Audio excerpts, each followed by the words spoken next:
a year, had a monthly bootlegger's bill of more than $500 during the 3 months that his activities were checked by the Mellet investigators. A young man who worked in a department store at a salary of $20 a week was spending an average of $35 a week with one bootlegger. The assumption was that he was stealing the difference from his employer. Old man trouble awaited this young man just around the corner, although it is not known by the author whether or not the two have come together as yet.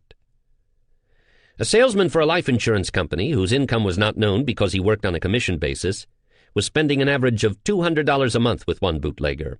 No record of any savings account was found, and the assumption is that he had none. This assumption was later confirmed when the company for which the young man worked had him arrested for embezzlement of its funds. No doubt he was spending the money which he should have turned into the company. He is now serving a long sentence in the Ohio State Penitentiary. A young lad who was attending high school was spending large sums for liquor. The actual amount was not obtainable for the reason that he paid cash as he got the liquor, and the bootlegger's records did not therefore disclose the actual amount. Later this boy's parents had him locked up to save him from himself. It was found that he was stealing money from a savings fund kept by his mother, somewhere about the house. He had stolen and spent more than $300 of this money when discovered. This author conducted a lecture bureau in 41 high schools, where he lectured once a month during the entire school season. The principals of these high schools stated that less than 2% of the students showed any tendency toward saving money, and an examination through the aid of a questionnaire prepared for that purpose disclosed the fact that only 5% of the students, out of a total of 11,000 of the high school age, believed that the savings habit was one of the essentials for success.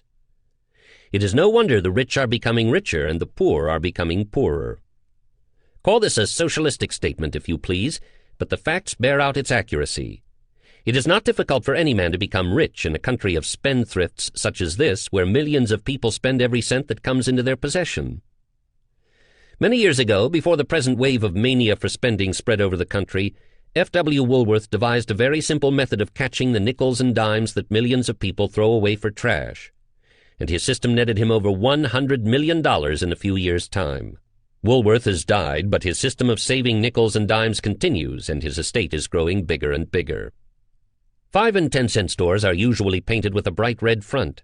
That is an appropriate color, for red denotes danger. Every 5 and 10-cent store is a striking monument that proves, to a nicety, that one of the cardinal faults of this generation is the spending habit. We are all victims of habit. Unfortunately for most of us, we are reared by parents who have no conception whatsoever of the psychology of habit, and without being aware of their fault, most parents aid and abet their offspring in the development of the spending habit by overindulgence with spending money, and by lack of training in the habit of saving. The habits of early childhood cling to us all through life. Fortunate indeed is the child whose parents have the foresight and the understanding of the value as a character builder of the habit of saving, to inculcate this habit in the minds of their children. It is a training that yields rich rewards. Give the average man $100 that he did not contemplate receiving, and what will he do with it? Why, he will begin to cogitate in his own mind on how he can spend the money. Dozens of things that he needs or thinks he needs will flash into his mind, but it is a rather safe bet that it will never occur to him, unless he has acquired the savings habit, to make this $100 the beginning of a savings account. Before night comes, he will have the $100 spent, or at least he will have decided in his mind how he is going to spend it, thus adding more fuel to the already too bright flame of habit of spending. We are ruled by our habits.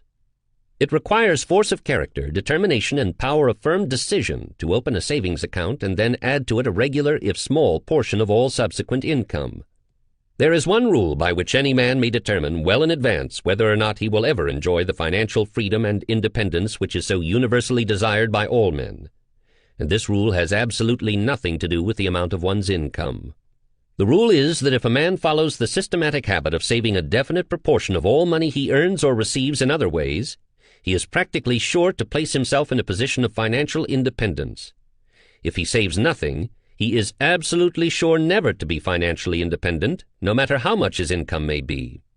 The one and only exception to this rule is that a man who does not save might possibly inherit such a large sum of money that he could not spend it, or he might inherit it under a trust which would protect it for him, but these eventualities are rather remote, so much so, in fact, that you cannot rely upon such a miracle happening to you. This author enjoys a rather close acquaintance with many hundreds of people throughout the United States and in some foreign countries. For nearly 25 years he has been watching many of these acquaintances and knows, therefore, from actual experience how they live, why some of them have failed while others have succeeded, and the reasons for both failure and success. This list of acquaintances covers many men who control hundreds of millions of dollars and actually own many millions which they have acquired. Also men who have had millions of dollars, all of which passed through their fingers, and they are now penniless. For the purpose of showing the student of this philosophy just how the law of habit becomes a sort of pivotal point on which success or failure turns, and exactly why no man can become financially independent without developing the habit of systematic saving, the living habits of some of these many acquaintances will be described. We will begin with the complete history, in his own words, of a man who has made $1 million in the field of advertising, but who now has nothing to show for his efforts. This story first appeared in the American magazine, and it is here reprinted through the courtesy of the publishers of that publication. The story is true in every respect, and it has been included as a part of this lesson because the author of the story, Mr. W.C. Freeman, is willing to have his mistakes made public with the hope that others may avoid them. I have made $1 million, but I haven't got a cent. While it is embarrassing, yes, humiliating, publicly to confess to an outstanding fault that has made a good deal of a mess of my life today, nevertheless I have decided to make this confession for the good it may do. I am going to make a clean breast of how I let slip through my fingers all the money I have earned thus far in my lifetime, which approximates $1 million. This amount I made through my work in the field of advertising, except a few $1,000s I earned up to 25 years of age by teaching in country schools and by writing newsletters to some country weeklies and daily newspapers. Maybe one lone million does not seem a lot of money in these days of many millions and even billions, but it is a big sum of money just the same. If there are any who think to the contrary, let them count $1 million. I tried to figure out the other night how long it would take to do so. I found I could count on average of 100 a minute. On this basis, it would take me 20 days of 8 hours each, plus 6 hours and 40 minutes on the 21st day to do the stunt. I doubt very much if you or I were given an assignment to count $1 million bills, upon the promise that all of them would be ours at the end of that time, that we could complete it. It would probably drive us mad, and a lot of use the money would be to us then, wouldn't it?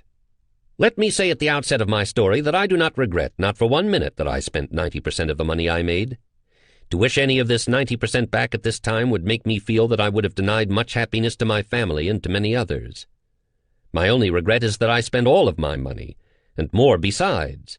If I had today the 10% I could have saved easily, I would have $100,000 safely invested, and no debts.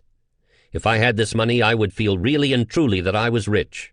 And I mean just this, for I have never had a desire to accumulate money for money's sake. Those school teaching and newspaper correspondence days of mine brought some cares and responsibilities, but they were met optimistically. I married at the age of 21 with the full approval of parents on both sides, who believed thoroughly in the doctrine preached by Henry Ward Beecher that early marriages are virtuous.